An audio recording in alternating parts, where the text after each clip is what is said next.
I will be using Face Studio Prime of Maybelline.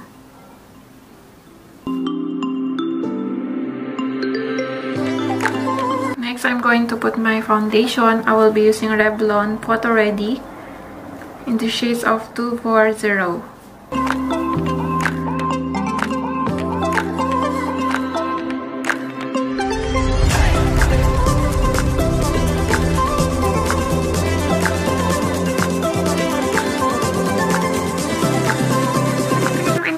Gagamitin ko tong Maybelline Super Stay in the shades of Ivory 05.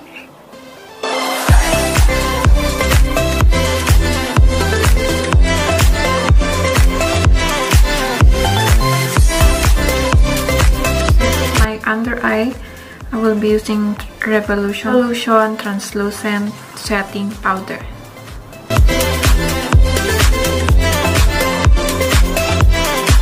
Moving on to my brows, I'm going to use Hollywood Diva Revenge Eyebrow Powder.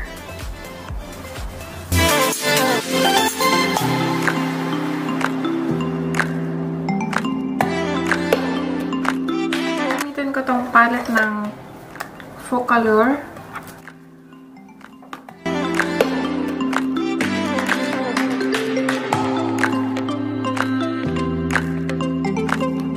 I'm going to use this shade.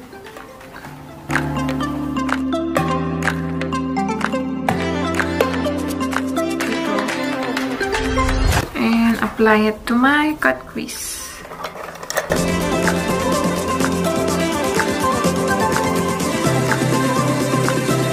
Eyeliner, gagamitin ko tong B Beauty Liquid Eyeliner.